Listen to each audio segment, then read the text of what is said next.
The development of one's identity is an important part of growing up. Individuals develop across their entire lives, but the foundation of one's self is incredibly important. While details frequently change over the decades, deeply held parts of one's identity rarely shift. According to psychologist Erik Erikson, this identity formation occurs in adolescence during the stage of development known as identity versus role confusion. To be brief, identity versus role confusion is a period in which an individual feels a conflict between the need to define themselves and the need to fit within societal roles. This should sound familiar to everyone. We all attempt to create a sense of self while still fitting into society's norms to some degree, though the way this happens depends on the individual. Erikson's theory is interesting, and while human development is obviously not in perfectly rigid stages, it does generally match up with the experience of adolescence. As such, this period can be used to look at almost any coming-of-age story, as coming-of-age necessarily entails going through this period. But this theory fits one anime particularly well, last year's Flip Flappers, particularly Cocona's development in the series. Flip Flappers is hardly shy in its use of psychoanalytic imagery. Cocona, Paprika, and Yayaka resemble the superego, id, and ego at the start of the series, Jakob von Uxkull's name is lent to Cocona's pet bunny, and Jungian ideas are frequently referenced. How much any of this means is up to the given viewer, but I don't think that the strong parallels between Cocona's journey and identity versus role confusion are a coincidence, given what the series makes reference to. As the series begins, Cocona merely follows her elders and has little sense of self. We first see Cocona as she's dutifully trying her best in a classroom that's much too small. This immediately makes it clear that she is, to some extent, trapped by her environment, but she's still striving to do her best within it. We see that she lacks close friends outside of Yayaka, while also seeing that she has no idea what direction to go in the future. At this point, Cocona has no identity. She's alive, but she doesn't have a purpose or a significant sense of self. This all changes when Paprika arrives. Paprika is an unknown force, lacking in the structure that has so far controlled Cocona's life. In many ways, Paprika represents the real world that adults speak of so often to their children. She's wild, she's hard to discern, and she follows her own will. This forces Cocona to seriously begin to consider her identity. Of course, it's not like Cocona instantly has a clear sense of self as soon as she meets Paprika. The first 3 episodes show that this isn't the case. While she certainly comes to care a lot about Paprika over the course of these episodes, she doesn't get any closer to figuring out who she actually is. If anything, she's put into an even worse situation. In the past, she was passively reminded of the need to create a sense of self by such subjects as the choice of her high school. Now, she's constantly being reminded by the presence of Paprika. Paprika, unlike Cocona, has a very clear sense of identity and is very aware that she loves Cocona. While it's a lighter episode, lacking any adventures into pure illusion, Episode 4 stands out as one of the most important in the path of Cocona's development. After being very specifically told that she lacks identity in Episode 3, Cocona feels particularly useless and uncomfortable with herself. This only stands out more when they're stranded on the island, since Cocona is almost totally incapable of keeping herself safe and fed in such a situation. At this point, Paprika reassures her that she's not only useful but uniquely skilled in certain ways. This moment is incredibly vital to our understanding of Cocona as a character. In the first 3 episodes, she's clearly a bit put off by how open Paprika is about loving her. A big part of this period of personal development is the need to fit within societal roles, and one girl loving another certainly does not do that. When Paprika expresses not only love for Cocona but a genuine understanding of her as an individual, she's no longer able to brush it aside. Cocona was almost certainly attracted to Paprika before this, and Episode 2 already covered her shame over her sexuality to some extent, but was absolutely not something that she was actively aware of. Episode 4 totally changes that, and the newfound awareness of her sexuality comes with a lot of confusion. Up through Episode 4, Cocona was merely attempting to find a sense of self. She now has found that to some extent. She likes girls, specifically but not exclusively Paprika, and this forces her to come to terms with her role in society. It's that need to come to terms with her own feelings in relationship to society that powers Episodes 5 through 7. Episode 5 is very directly a parallel to Class S stories. It's absurdly gay, with lilies everywhere and deeply intimate relationships, but as soon as the clock strikes 12 it gets reset, never to progress towards a meaningful romantic relationship. This is how queer women were portrayed in anime and manga for quite some time, and to some extent, you can still see this today.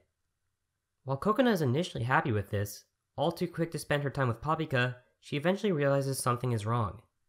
She's not happy with this kind of situation.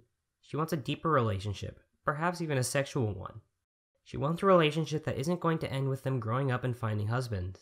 At the same time, that's simply not acceptable in present-day society, and those biases are hard to overcome.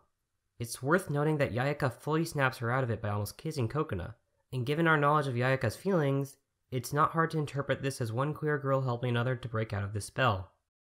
Episode 6 is less directly focused on Cocona, but it's hard not to see parallels between her and Iroha's story. Iroha too was lonely as a child, though for very different reasons than Cocona. Her auntie was the person who helped her to express herself openly and do what she wanted to do.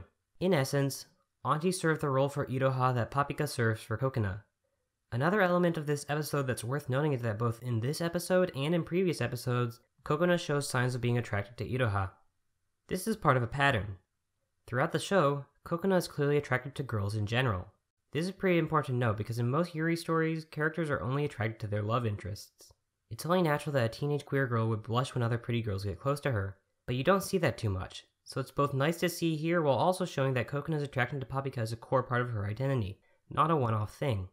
Episode 6 also has Cocona face a new challenge. She feels uncomfortable with the fact that her venture into pure illusion fundamentally changed Iroha as a person. So far she's grown more comfortable making her own decisions, but this makes her realize that her decisions have weight. Episode 7, of course, is the real culmination of Cocona's questioning of her sexuality. Episodes 5 and 6 have clearly shown her that she doesn't see Papika as just a friend who she likes to hang out with, but societal pressures are still very strong to her, as they are to most people. For that reason, she enters a pure illusion in which she's on her own, forced to confront various possible Papikas. This is Cocona's last-ditch attempt to rationalize her feelings towards Papika into another, non-romantic form. She imagines Papika as a little sister, as various types of friends, even as boys, or at least as boyish girls. She has fun spending time with them, but for every Papika she meets it becomes more and more clear to her. This isn't how she sees Papika. This all leads to her confrontation with the succubus form of Papika. This Papika offers Cocona something she probably wants, a sexual relationship. But that's really all that this Papika offers, and that's where Cocona has problems. Even in her conversation with this Papika, Cocona attempts to downplay her feelings towards the real Papika as merely platonic, but the show doesn't take that seriously, and by this point, neither does Cocona. Hard as she's tried to deny it, Cocona is now fully aware that she's in love with Papika. It's this awareness that brings her to Papika at the end of the episode, as she's now able to safely and happily join together with her in escaping from pure illusion. Of course, the series does not end here. Realizing and accepting that you're queer is important, and it definitely counts as part of identity formation, but isn't all that there is to the story. Papika has helped Cocona in more ways than simply realizing she likes girls. Papika makes her feel valuable as a person. It's for that reason that Cocona fell in love with her, as opposed to the other girls she happens to find attractive. This help from Papika has allowed Cocona to make decisions for herself, at least to some extent, because she has a sense of self now. Having accepted her love for Papika, Cocona coasts through the 8th episode, which is significantly more focused on Yayaka's feelings. She's still somewhat nervous and nowhere near as wild as Papika, but that's just a part of her personality, not some fundamental lack of identity on her part. The same applies to episode 9. Both of these episodes make it incredibly clear how deeply Cocona and Papika love one another, but Cocona doesn't progress nearly as much. That said, episode 9 does show that Cocona is not done with her development. When she's forced away from Papika, she reverts to her old self to some extent, showing an extreme lack of self-confidence. While finding someone you care about is important, that person clearly can't be the only one in your life. One person can't fundamentally change you. They can be the impetus for change, but if you rely solely on them, you'll grow overdependent and vulnerable to the lightest of challenges, something that comes back to bite her in episode 10. Over those few episodes, Mimi keeps getting brought up, and that always puts Cocona on edge. As Papika explains, Mimi is her past partner, and this does not make Cocona happy. She feels betrayed knowing that Papika has not always only cared for her. This is a very bad attitude to take. Humans live long lives, and we can't expect our romantic partners to have never had feelings for anyone else. But for someone who just recently came to terms with being in love, it's understandable. Jealousy is all too common, and given the secrecy surrounding Papika's past, it's easy to see why Cocona would freak out the way she does. Unfortunately, this jealousy combined with further feelings of betrayal allow Mimi, Cocona's mother, to exert control over her, threatening to reverse much of the progress Cocona has made in developing an identity. Mimi's takeover represents the final barrier to Cocona's identity formation. To children and adolescents, parents are the ultimate authority figure, the representation of what society says and what society wants you to do. Cocona is capable of rejecting society at large as heteronormativity, but she has a much harder time rejecting her mother's influence. Her entire life she's wanted to have a mother, and her difficulty in developing a sense of self is related to that. Unfortunately, Mimi is not interested in allowing Cocona to freely choose her direction. She wants total dominance over her daughter's life. An important part of adolescence is developing a sense of self independent of your parents, and Mimi does not want to allow that. Fortunately, while Cocona is happy to finally have a mother and still angry at Paprika and Yayaka for hiding things, her love for Paprika is stronger. This allows her to break free of Mimi's control, fully demonstrating her own identity as an individual. Over the course of the series, Cocona has gone from a girl who is unable to make decisions and unwilling to admit her sexuality into a girl who willingly fights her mother alongside her girlfriend in wedding dress battle armor. She has found a place for herself within society while still being able to express herself more truthfully. In other words, she has conquered the hurdle of identity versus role confusion. Flip Flappers focuses particularly strongly on the sexual and romantic part of personal identity. For many, these are significantly less important than they are to Cocona, but that's not true for everyone.